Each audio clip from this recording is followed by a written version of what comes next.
communication and visualization. This is the continuing education disclosure information. I'm Hilary Weinstock with the Division of STD Prevention at CDC, and I will be moderating this session. The topic of this mini plenary, communicating scientific and public health information, impacts all of our work, whether we are on the receiving end of scientific information or trying to convey it. We're privileged this afternoon to have 3 speakers who are experts in this field. Each speaker will speak for about 15 minutes, and then if time permits, take questions after their individual talks. Please put your questions in writing into the Q&A box on the right. Our first speaker is Ms. Marin Mckenna. Ms. Mckenna is an independent journalist who specializes in public health, global health, and food policy, and is a senior fellow at the Center for the Study of Human Health at Emory University, where she teaches health, science writing, and storytelling. She's the author of the 2017 bestseller, Big Chicken, the incredible story of how antibiotics created modern agriculture and changed the way the world eats. She writes for the New York Times Magazine, Wired, The New Republic, National Geographic, The Atlantic, and other publications. She has received many honors and awards for her work, including the 2019 John P. McGovern Award for Excellence in Biomedical Communication. Ms. Mckenna.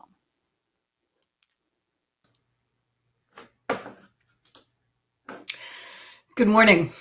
Thank you for having me as part of this conference, this very interesting adaptation that we're all making to the times that we live in now.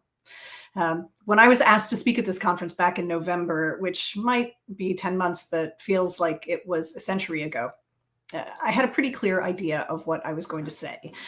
I planned to talk about my past history covering STDs and my long relationships with researchers working on them. I would have talked about some of the stories I've written over the years and how I built relationships with the CDC and universities and officials in various organizations, and how I tracked the decline in STD control spending over the years, and offered you some lessons out of all that in the sort of things you should seek and say to people like me to get your message out, to have an ongoing, respectful, fruitful relationship in order to get your science out to the public while leveraging the need of people like me to always be hearing something new. Well, that was then. And as we've all experienced, this past year has not gone as planned. We're in the midst of a global epidemic, the likes of which has not been seen in 100 years. It's upended every aspect of our society, from the conduct of politics to the hardening of international borders, to policing, to food production, to how we conduct education. And of course, even how we run conferences such as this one, which obviously has been rescheduled and reimagined in order to allow us to speak to you like this, since we can't gather in person. Another way in which the coronavirus has upended life as we knew it is the conduct of journalism and in the relationship between journalism and science. And for just a couple of minutes, I want to talk to you about how things have changed. I hope to use that to extract some lessons for you about how to operate in this new environment, how to bring your science to the media in a way that gets your message heard by the public.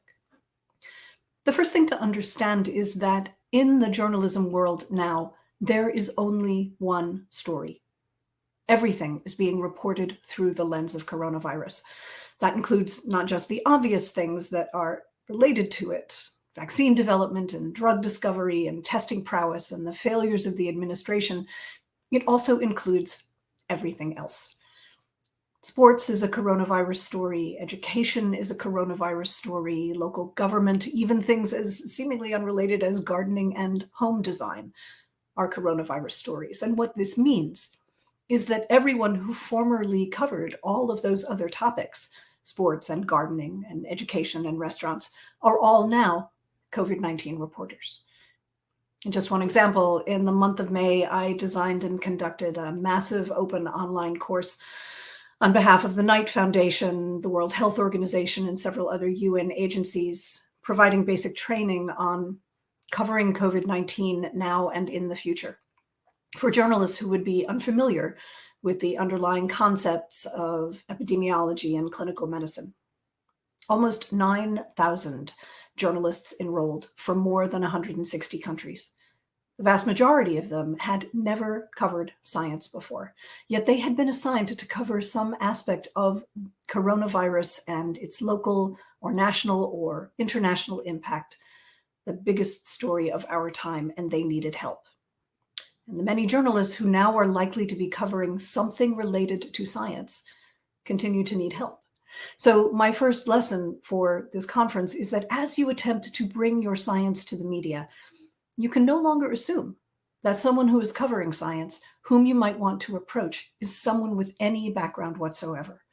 So it's wise to pitch your approach in the most basic language, avoiding jargon as much as possible, and explaining the larger context as much as possible.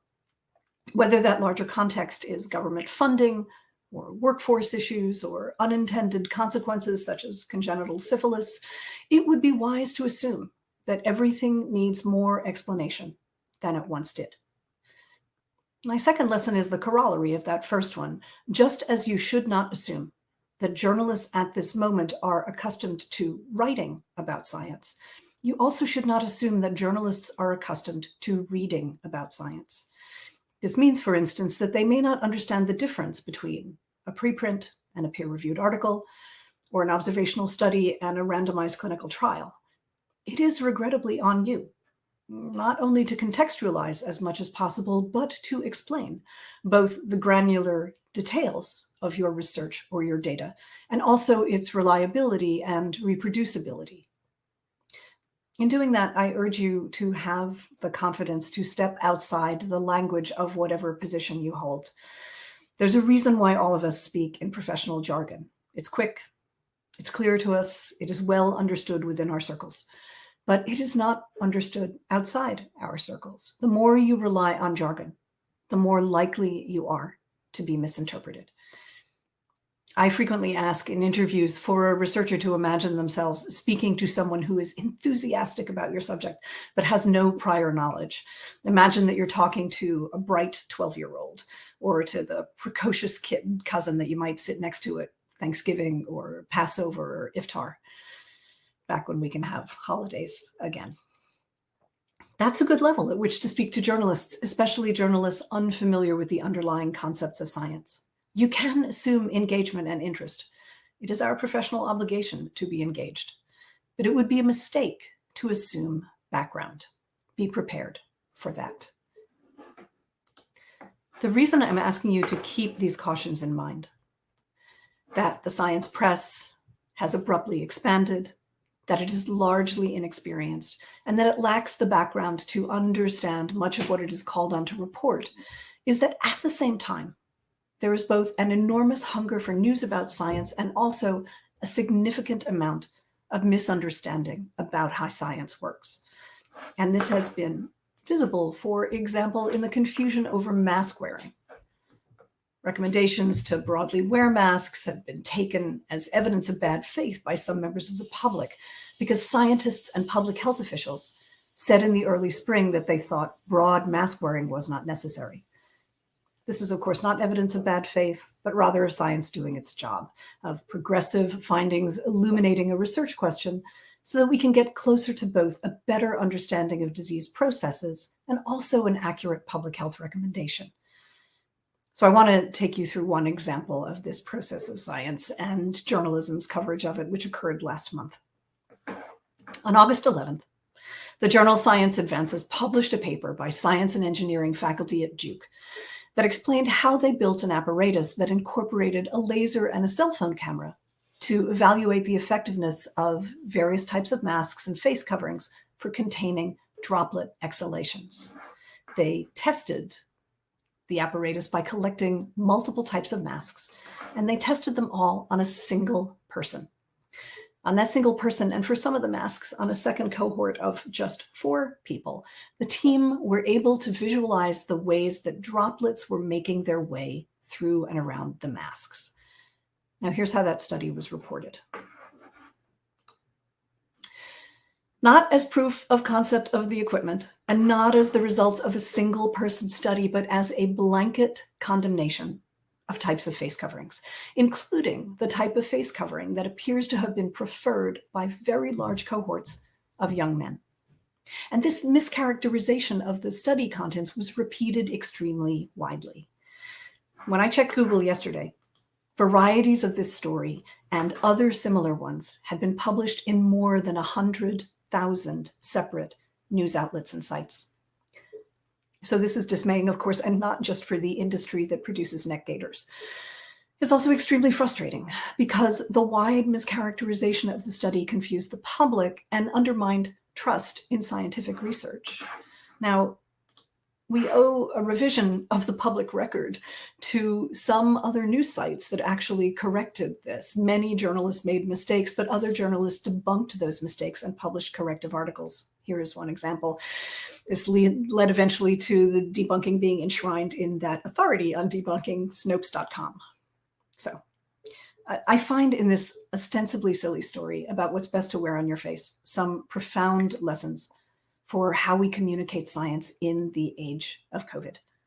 Going forward from here in the media ecosystem, there's enormous hunger for new scientific findings and also for news. Both scientific publication and journalistic publication are moving with incredible speed, and they are making mistakes. Mistakes of misinterpretation, mistakes of misattention, mistakes of wanting findings to be less incremental and more significant than they are. And moreover, this is happening with the best of intentions.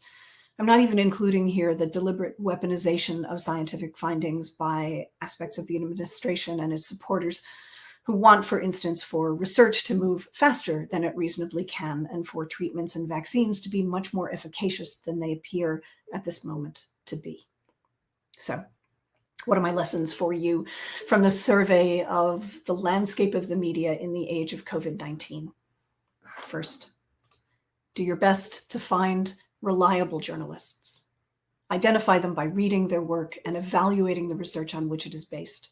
Second, form a relationship with them as soon as possible, on the record or off.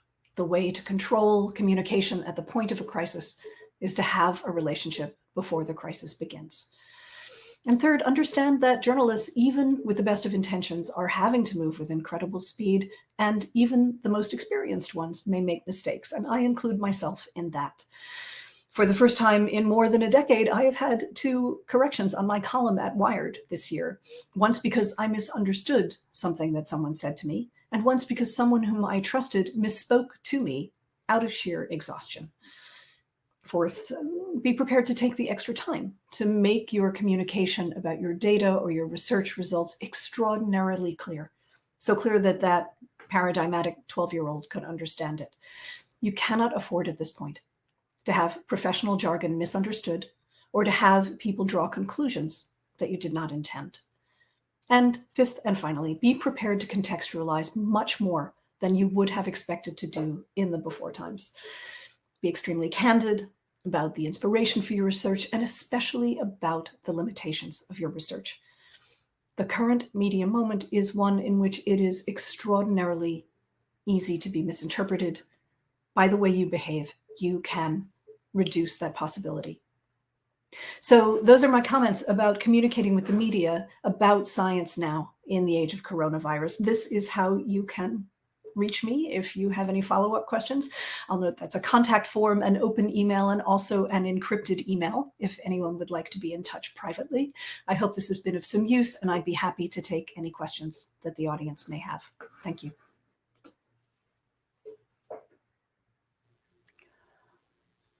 Well, thank you very much, Ms. Mckenna. So one question in the Q&A box is, what do you think about COVID fatigue among consumers and readers? Is there any danger of hitching our wagons to that horse? A chance telling our stories through that lens may actually result in less interest from reporters. So I think that is a reasonable question to ask, but I honestly don't see much sign of it to this point.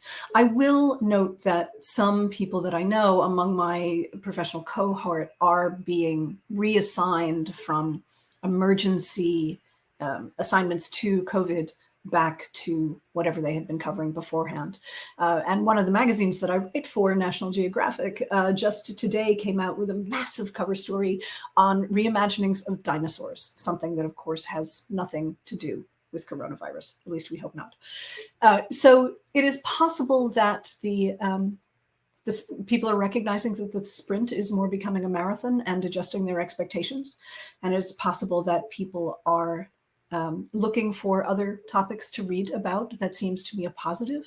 But I don't think at this point that there's any downside to saying, when you pitch your science or your story to someone, I can frame this as something related to coronavirus. Or if you don't need that frame anymore, we can also talk about it in a different way. Thanks. There's another question. I have been taught that off the record is never really off the record, and you should never speak under the assurance of this. What are your thoughts about off the record? So this is a fraught subject, and it requires more than the couple of seconds that we have here for me to answer it. But let me explain, as a longtime professional journalist, how I approach this. The first thing to know is that there's a sort of taxonomy of speaking without attribution, or reaching out privately, and people, particularly people who work in Washington, D.C., have a much more acute sense of what the levels are than people who are in other parts of the media, literally in other parts of the country or the world.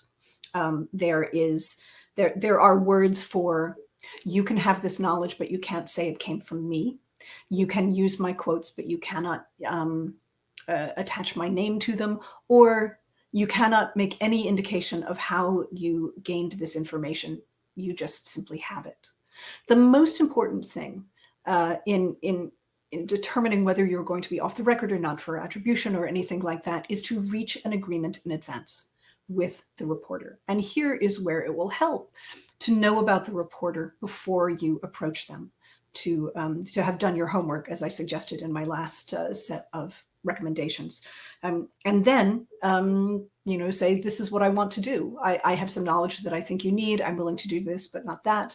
I'm willing to let you use my quotes, but not my name. I'm willing to let you not use my agency. All of this must be agreed to upfront.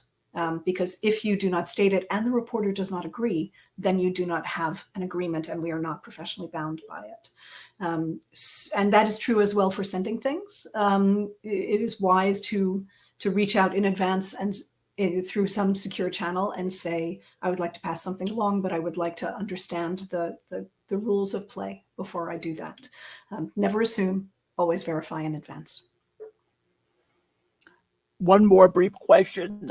Do you know if any media publications are putting any new systems in place to assist their writers with accurately reporting research or scientific developments? Well, that's an interesting question. There are both formal and informal arrangements of that type. Because COVID-19 came upon all of us with so suddenly, even though some of us had been writing about the possibility of a pandemic for literally decades, a lot of the informal relationships have been stood up within publications, particularly publications that have deep benches of science writers already, but ones who might not have been writing about virology, or might have been writing about virology but not public health, etc. There are some more formal arrangements. There's a long-standing one, I think a decade or so, in the United Kingdom called the Science Media Center. There have been some proposals in the United States to create something like the Science Media Center, which sort of advises and consults on science coverage, but it runs into the First Amendment and into our legal constitutional guarantee against prior restraint and a number of other really complicated media law issues. So the answer to that, I think, to sum up, is it's complicated. All right. Well, thank you very much, Ms. Mckenna. Really appreciate it. Our next speaker is Dr. Glenn Nowak. Unfortunately, he's on audio only today. Dr. Nowak is a professor of advertising and public relations at the University of Georgia's Grady College of Journalism and Mass Communication, and director of the Grady College's Center for Health and Risk Communication. He is actively involved in communication research and training related to infectious and vaccine-preventable diseases, crisis and emergency risk communication, and vaccination acceptance and decision-making.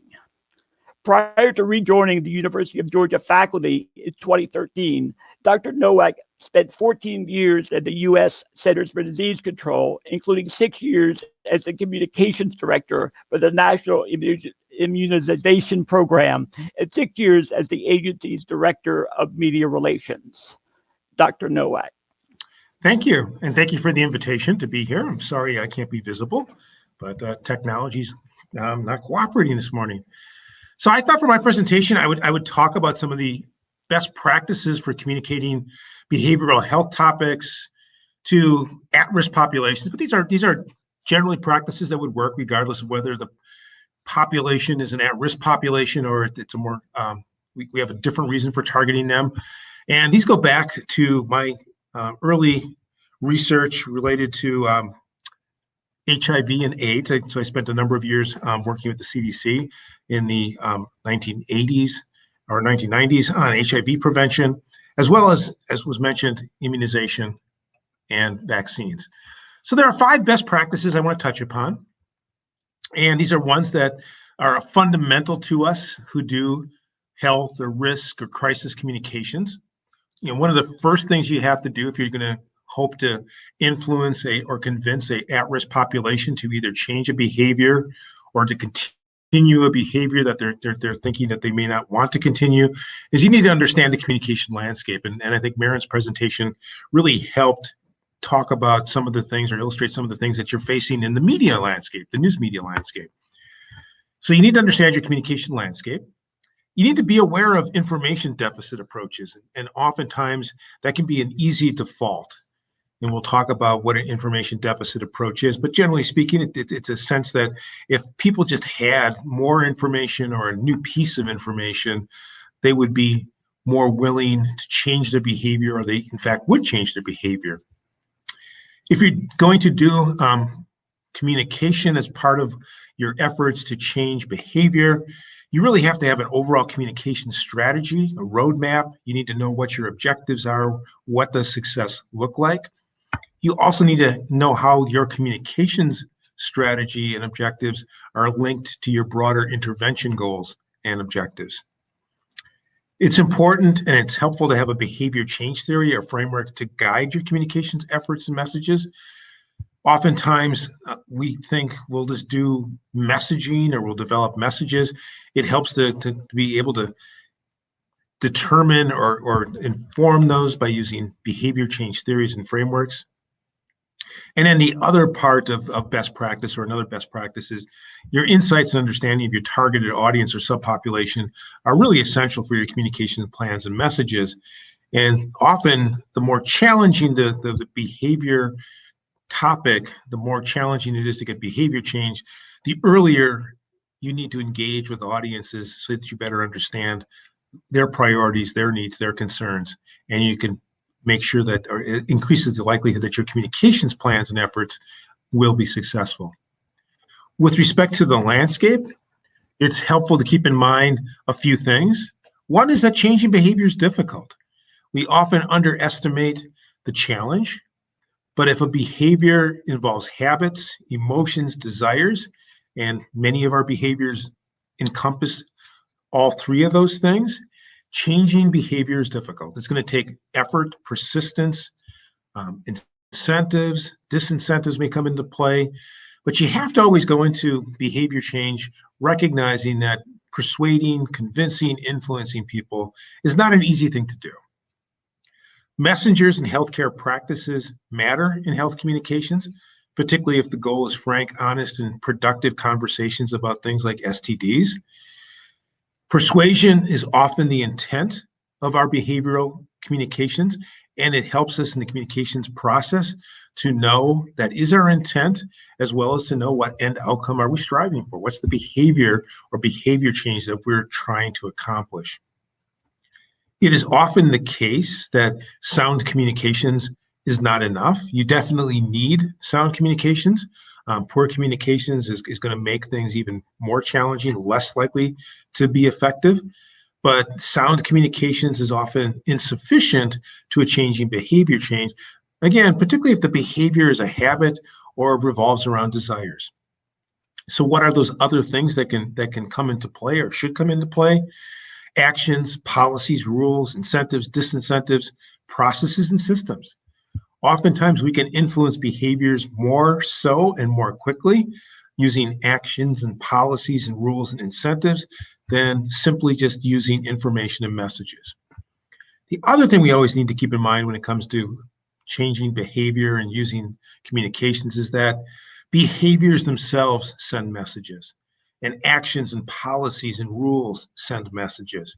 And they sometimes can send competing messages. And we've seen that with COVID-19, when recommendations are made to wear face protection, but the people who are making them or who should be endorsing them are also saying that, well, not for me, or I don't do it.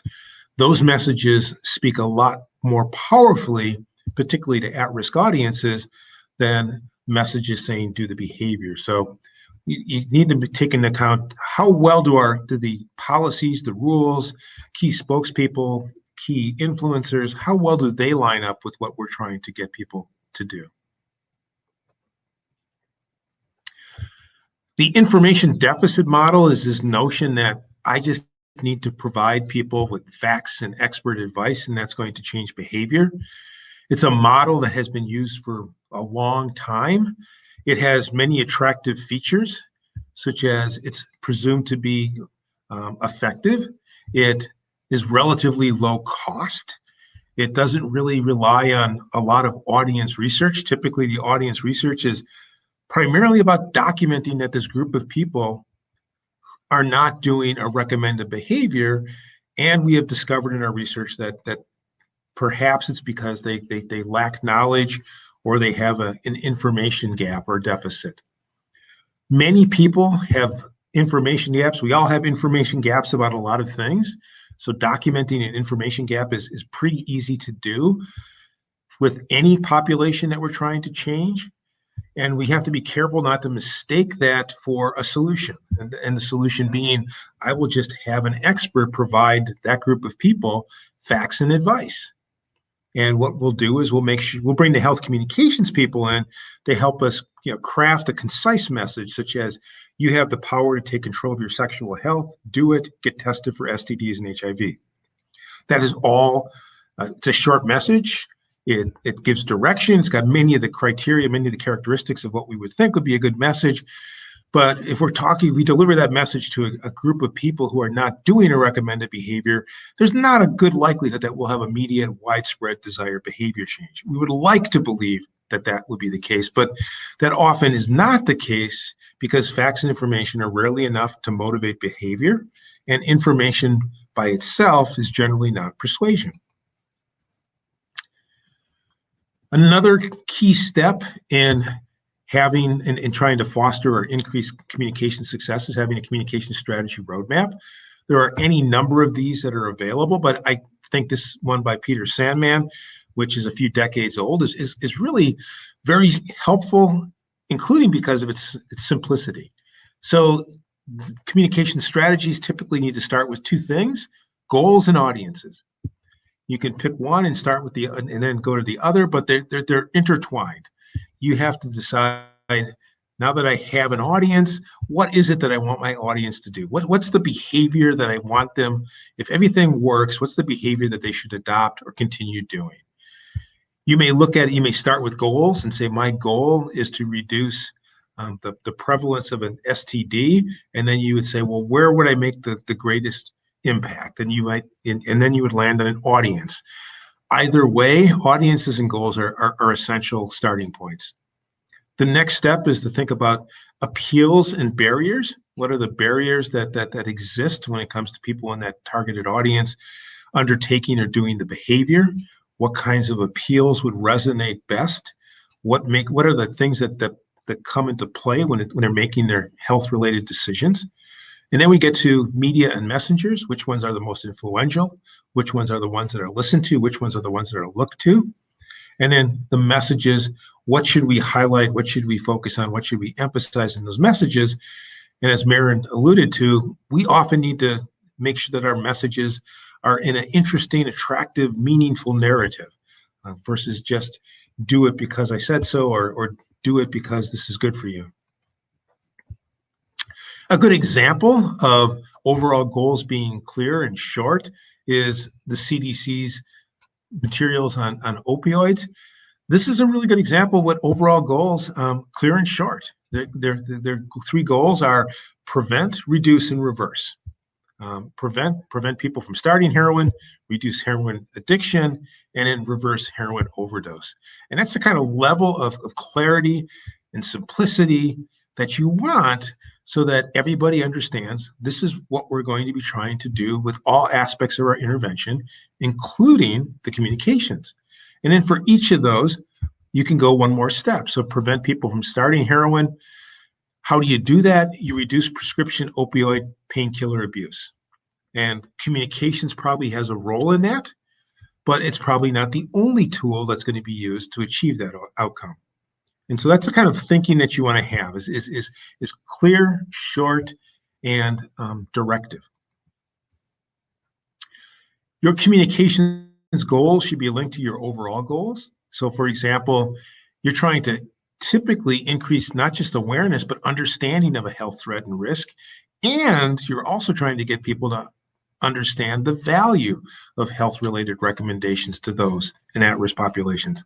We often just stop at awareness if we just made the people in those at-risk populations aware, but it's really increasing their understanding of the threat and the understanding of your health-related recommendations.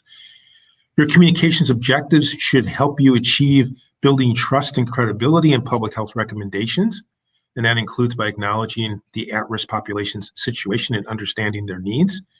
It also encompasses increasing awareness regarding resources, incentives, and steps that will help them in terms of considering and taking the recommended actions. There are many behavior change frameworks that are available. One example of, I think, a really good behavior change framework, because it really helps guide both the intervention and the communications, is one that was developed in 2011 by Susan Michi. It recognizes that behavior is often influenced by three big boxes. It has to do with the capability of the person to perform or undertake the recommended behavior. It has to do with the opportunity to do it, and then motivation. And a lot of times that's where communication comes in. Communications is working to provide the motivation. But communications can also be used to highlight opportunities for behavior change, as well as to increase someone's capability of doing the behavior change. But in their research, and in research since 2011 using this model, there's lots of evidence to suggest that the more of those three boxes you check off, the more likely you're going to affect behavior.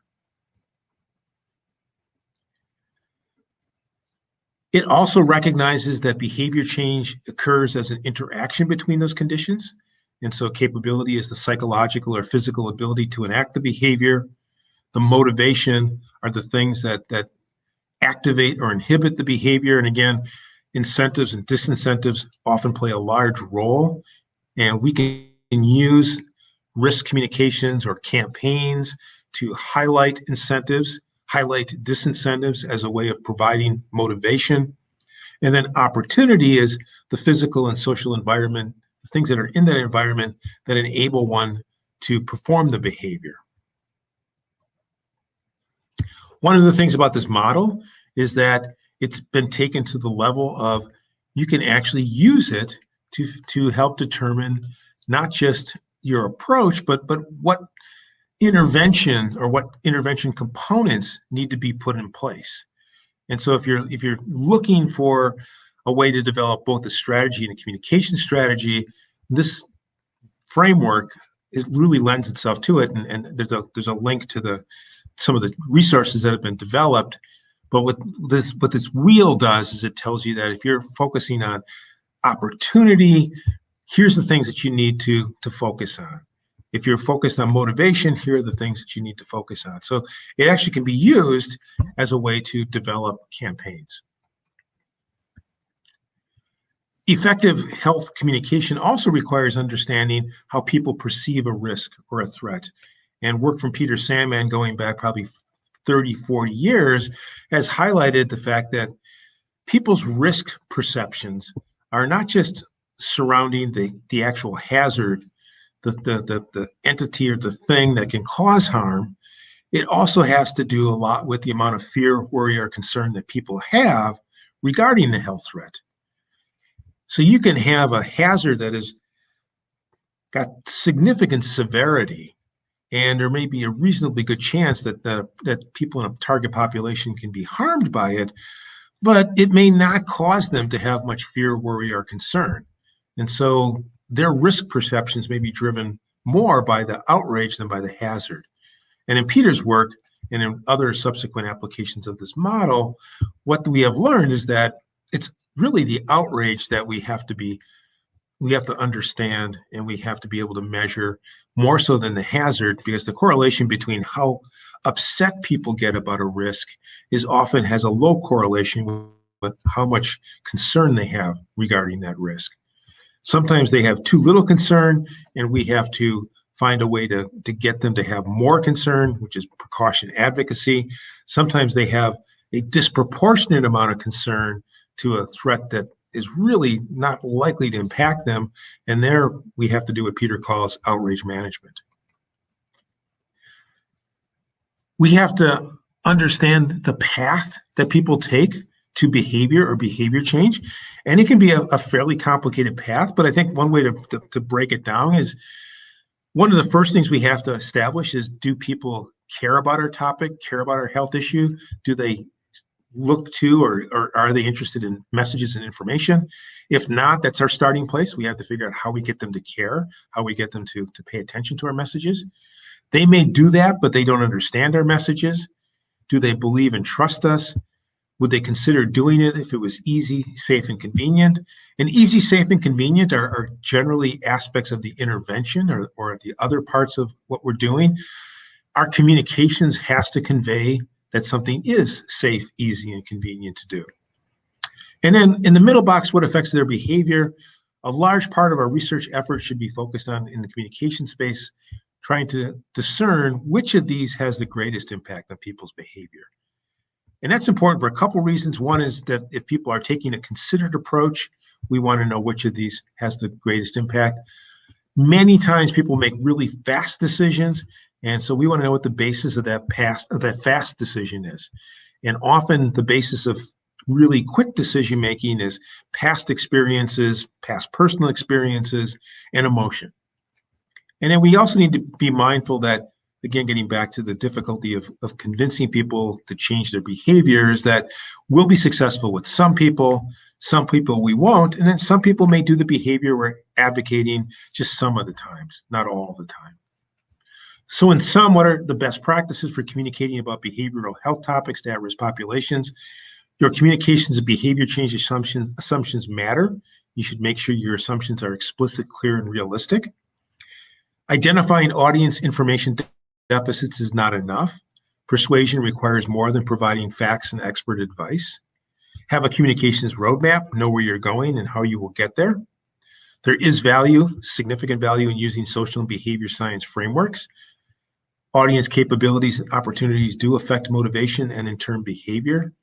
And then audience understanding matters a lot. So the use of audience analyses, research, and insights to inform communications plans and messaging does in fact strengthen them and increase their likelihood of success. Here are some just additional resources for communications. And with that, I thank you and happy to answer any questions.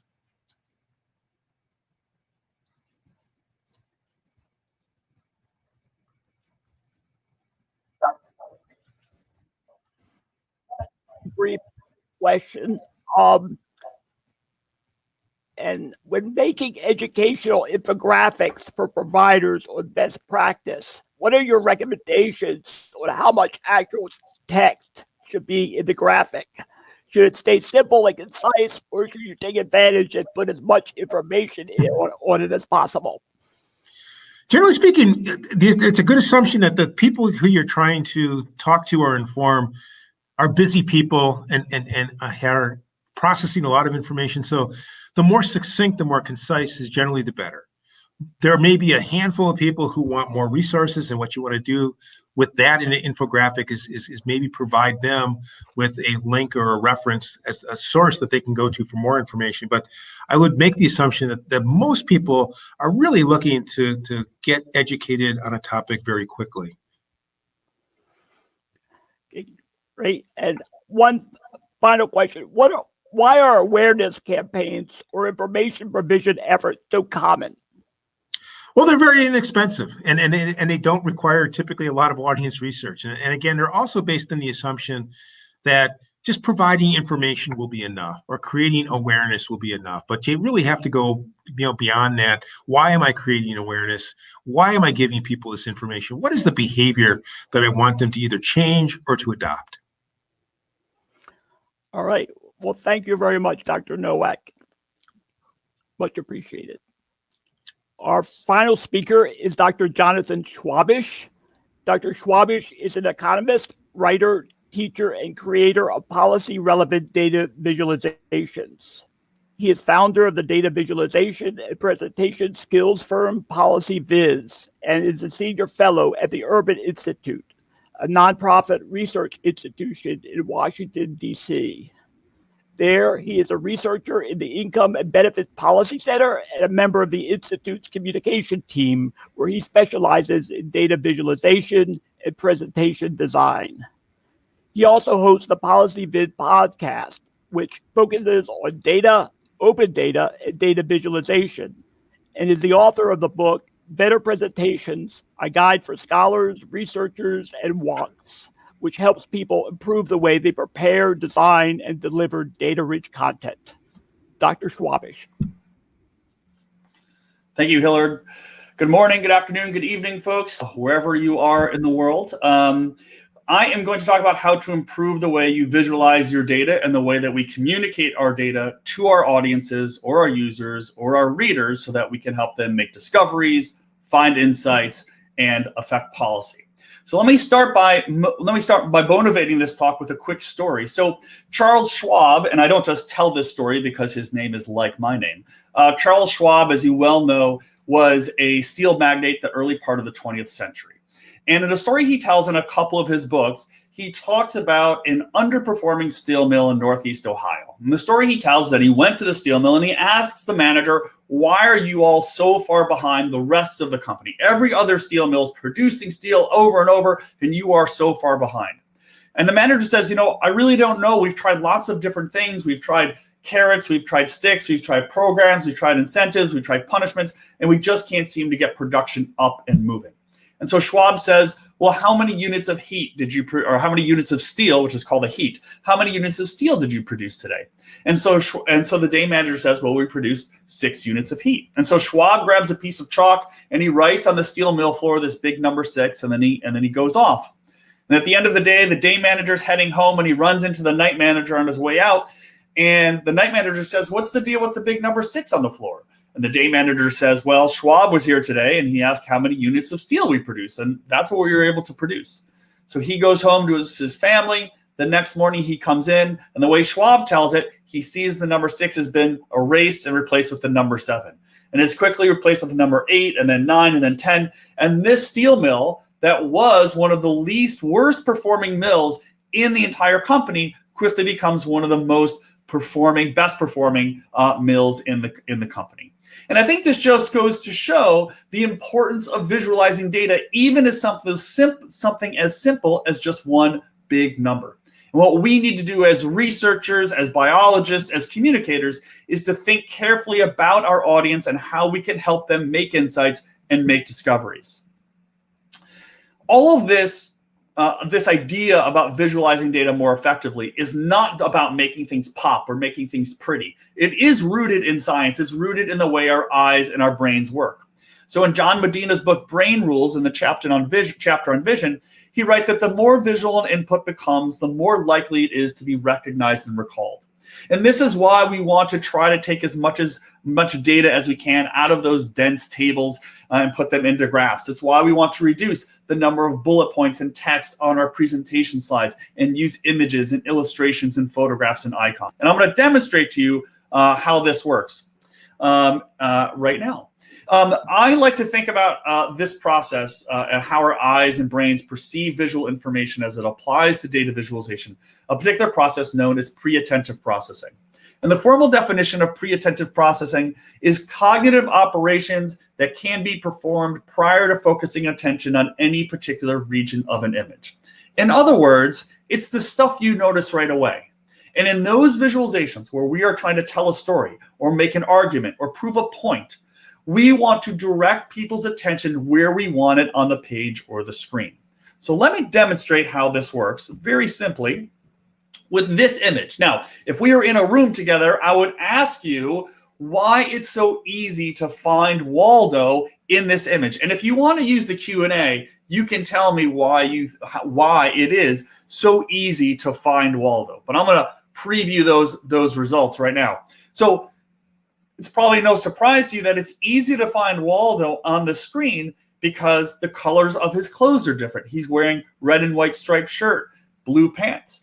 His posture is different. His neck is held at a different angle. His back is straight. Someone once described this as Waldo has no knees. Waldo has the glasses that are clear so you can see the whites of his eyes. He's also holding that cane. So those things, color, position of Waldo and his neck and his back, the added object of the cane, these are all things that we call pre-attentive attributes that direct your attention around the page or the screen. And before I go on, just one more thing. The other guy on the screen here, his name is Odlaw. He's the bad guy in the Waldo books. So if you learn nothing else, now you know the bad guy in the Waldo books. His name is Odlaw. That's Waldo just spelled backwards. Okay, so now let's demonstrate how this works. So first off, we have a variety of different types of pre-attentive attributes: shape, enclosure, line width, color, saturation of color. These are all things that direct your attention around the page or the screen. So let's test this with a photograph. When I show you this photograph, most of you, if not all of you, are most likely for your attention to be directed to the top right part of this photograph where that creepy red eye sign is. Because we have this sort of almost grayscale photograph, and that red sign really pops out and attracts your attention. And so your attention is directed to that part of the image. Okay, when I showed you this photograph, some of you are going to go to the oranges, some of you are going to go to the bananas. Those of you that are hungry and haven't had your snack yet are going to go to the cookies. Some of you are going to go to the succulent at the bottom, or others have called the green thing in the photograph. This isn't to say that this is a poor photograph or the low quality photograph. It's just to say that it's more balanced, and so it doesn't direct your attention around the image like we did in the previous photograph. Well, let's now take this a little bit closer to data visualization. Let me just give you a whole set of numbers. It's kind of similar to what we do to each other every day. We give someone a table and we say, here you go, good luck, figure out what I want you to know. In this series of numbers, if I asked you to count the number of threes on the screen, you would literally have to go digit by digit counting the number of threes on your hand. But what if I use some of my pre-attentive attributes to highlight those numbers and direct your attention on the screen? What if I use the attribute of enclosure and put a little gray box around those threes? You can find those 7 threes almost immediately. What if I use color to distinguish them? What if I use the width of a line to distinguish them? These are attributes that we can use to direct people's attention. So now that we've seen just these basic concepts of photographs and just a list of numbers, let's now turn to data visualization. So let's start with a line chart. The pre-attentive attribute of a line chart is the position of the dots in the XY space and the angle of the line that's formed when they're connected. If I had a line chart like this, where I had an actual area versus a forecast, your attention is directed to the right side of this image because I'm showing you this big gray box, this big enclosure area. And you see this all the time. This is from the New York Times during the ACHA debate. You can see the solid blue line when we have actual numbers from 2013 to 2016 and the number of people who are uninsured for health insurance. And then when we were having this debate about the ACHA and how we're going to change the healthcare system going into the projection period, you can see we have this big gray box with these dashed lines directing your attention to that side of the screen. Similar thing with a bar chart. The pre-attentive attribute of a bar chart is the length of the bars. But we can also direct people's attention by using color, maybe using text. We can direct people to other places in the chart, again, by using different colors and text. This graph from the Washington Post does something very simple. It's a story from last summer, which seems like 12 years ago, but from last summer about the pennant races in Major League Baseball. And I'm guessing that you can pretty quickly pick out that the article was about the Astros and the Twins and the Yankees, because those are the teams that are quote unquote highlighted in this chart. Same thing in this column chart from the New York Times, showing what the President Trump's tax cut has done to federal revenues. It's a very simple gray bar chart with your attention directed to the right side of this chart, because those bars are just slightly darker. So I want to show you a quick few bad data visualizations. There are not a lot of rules in data visualizations, but there are things that people do poorly. For example, if you're going to make a Venn diagram, make sure that one bubble, make sure the overlap or the one bubble inside of another bubble makes sense. You don't want to work for this organization where trust, partnership, innovation, and performance is not part of their values. We definitely don't want to have 3D exploding pie charts, perhaps the worst data visualization. I'm all for line charts. They're a great chart type, but you don't, in fact, need to plot the year on your chart. You can just leave that for your x-axis labels. This is probably my favorite pie chart of all time. Not only does it show a change over time, which doesn't really make sense, not only does it not sum to 100%, which is maybe the only real data visualization rule, but the source of data here is the margin of error, which also makes absolutely no sense. Okay, so in my last few minutes, I want to share with you my data visualization strategies. I have 3 primary strategies that I like to follow when I'm creating any visualization. First thing is to show the data. It sounds obvious, but too many people hide the data between other things on the visualization. This is what's called a dot density map. It has 1 point for every person in the United States. Notice the only thing on the screen is the data. There's no markers or lines for state boundaries, no markers for cities or lakes or rivers. It's just the data, and yet we can still identify it as the United States. Now, that doesn't mean we need to show all of the data all the time, but we do want to try to do as best we can show the data. Second guideline or principles to reduce the clutter. We want to get rid of the heavy grid lines and tick marks and data markers. We want to not use 3D like it's used here. We want to get rid of whatever this weird fish scale pattern here is on these bars. Because if we reduce the clutter or eliminate the clutter, we make it easier for the reader to get to the graph. And we want to integrate the graphics and the text. And there's lots of techniques that we can use to do this.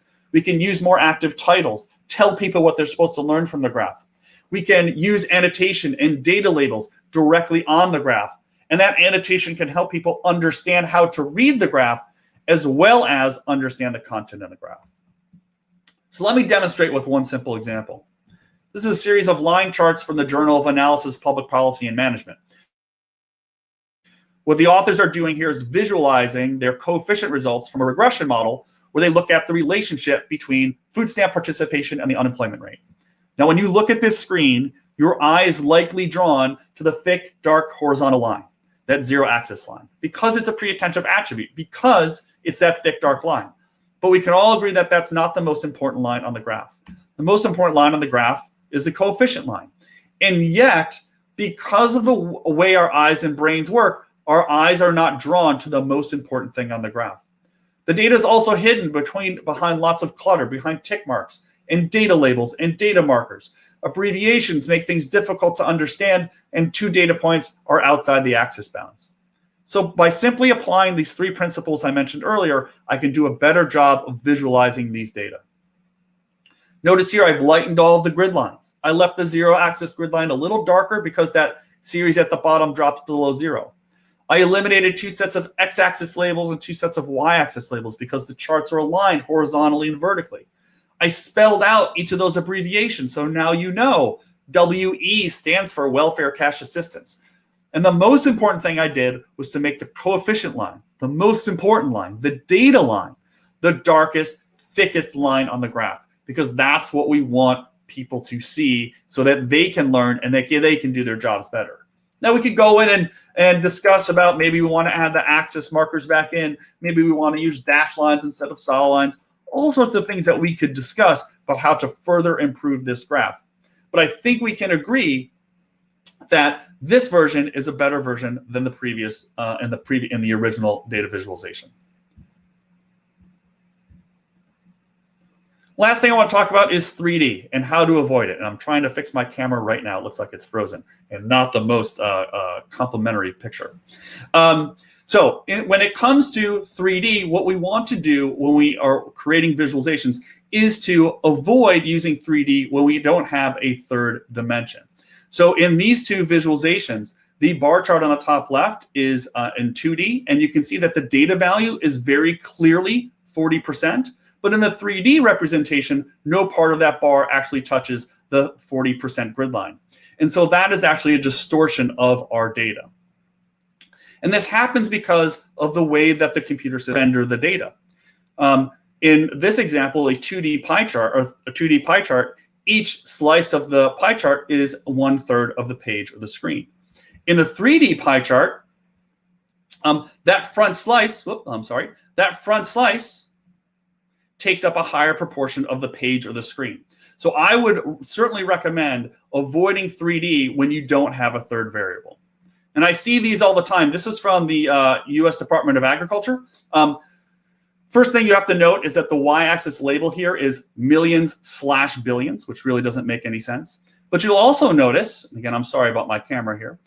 You'll also notice that the far left bar is labeled 1833, and yet no part of that column actually touches the 1800 grid line. So let me just say one last thing before I wrap up and answer a couple of questions that have come in. A practical technique that I like to take when it comes to visualizing my data is to start with gray, is to make everything on my chart gray. So if I gave you this line chart, you would be able to read this chart probably no problem. You'd be able to see the different visualizations, the different lines, and tag them because you can see the legend going over to the line. But if I made all the lines gray, you would not be able to do that with this graph. There would be no way for you to be able to see, to label the countries to the lines. And what this does by starting with gray is it forces me as the content creator to think very carefully about where I want to direct your attention.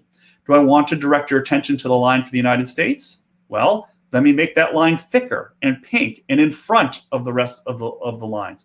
And then I can fill in the rest of the lines on this graph with color. I could add labels. I could clean it up and add annotation and add an active title. I see these all the time in practice from 538, highlighting particular points on the graph, from the World Bank showing highlighting these different countries. What we want to do is direct people's attention where we can at all times. As Hillard mentioned early on, I do have one book called Better Presentations, which is on how do we create better presentations and deliver better presentations. My next book is coming out in January of 2021 on data visualization, and I hope you'll check that out. But at the end of the day, what we want to do is to use data to bring people over to insight. And we can do that by considering the needs of our audience, what they need, how they can learn, and applying these three principles that I've talked about: showing the data, reducing the clutter, and integrating the graphics and the text. And by that way, we can help people make discoveries and find insights in our data and our graphs. So I will stop there and I'll take a couple of questions before we go, and thank you very much.